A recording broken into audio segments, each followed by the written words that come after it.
Hello दोस्तों, कैसे हो आप सब। आज मैं आपके लिए एक मोटिवेशनल स्टोरी लेके आई हूँ। सब कुछ यहीं रह जाना है। इस टाइटल से ही आपको समझ में आ रहा होगा कि मैं किस बारे में आपको बताना चाह रही हूँ। तो चलिए शुरू करते हैं हम हमारी स्टोरी। एक राज्य में एक बार एक सन्यासी आया और सीधा राजा के महल में चला गया। उस सन्यासी की वेशभूषा को देखकर राजा के सिपाही भी उन्हें अंदर जाने से नहीं रोका। वो सन्यासी सीधा राजा के दरबार में चला गया। सन्यासी को अपने सामने खड़ा देख राजा ने उनसे पूछा, आप कौन हैं और क्या चाहते हैं। सन्यासी बोला, मैं एक आध्यात्मिक गुरु हूँ और प्रवचन देने के लिए दूसरे राज्य जा रहा था, लेकिन अब दिन ढलने को आया है तो मैं आज रात आपके महल में ही रुकूंगा। रात बिताने के लिए बस मैं थोड़ी जगह जाता हूँ। सन्यासी की बात सुनकर राजा बोला, ये एक राजा का महल है, कोई विश्राम स्थल नहीं जो आप यहाँ रात में रुकना चाहते हैं। आप बाहर जाइए, वहाँ रहने की आपको कोई ना कोई जगह मिल जाएगी। सन्यासी ने राजा से फिर प्रश्न किया, महाराज, क्या मैं जान सकता हूँ कि आपसे पहले ये महल किसका था। राजा बोला, मेरे पिता का था, क्योंकि मुझसे पहले वही राजा था। सन्यासी ने फिर प्रश्न किया, अच्छा, तो अब आपके पिताजी कहाँ हैं। राजा बोला, अब वो इस दुनिया में नहीं रहे, उन्हीं के बाद तो मैं राजा बना। अच्छा, आपके पिता से पहले ये महल किसका था।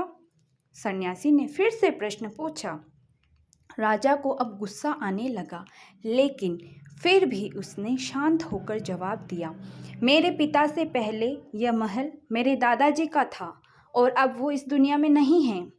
अब सन्यासी बोला, ये जगह जो ना कल तुम्हारी थी और ना ही तुम्हारे जाने के बाद ये किसी और की होगी। इस संसार में लोग कुछ ही समय रह पाते हैं और फिर चले जाते हैं। जहाँ हम अपना समय बिताते हैं वही हमारा विश्राम स्थल है। ना तुम इसे अपने साथ लेकर जा पाओगे, ना ही कोई और। बताओ, ये महल एक विश्राम स्थल नहीं है तो और क्या है। राजा उनकी बात समझ गया और हाथ जोड़कर माफ़ी मांगने लगा। उसने सन्यासी को रुकने को जगह दे दी। दोस्तों, इस बात से हम सभी को एक ही शिक्षा मिलती है कि इस संसार से हम कुछ भी लेकर नहीं जा सकते, ना ही लेकर आए हैं।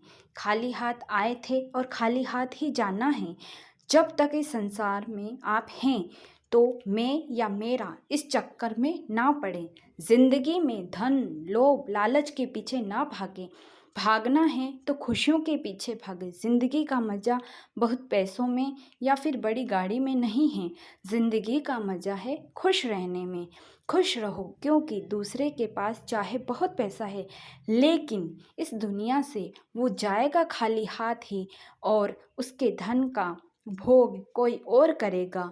और अगर पैसा होकर भी आपके जीवन में दुखों से भरी हुई ज़िंदगी है तो आप बेकार ही परेशान हो रहे हैं। याद रखना और इस पर गहराई से सोचना, आलीशान ज़िंदगी से बेहतर है एक खुशहाल ज़िंदगी।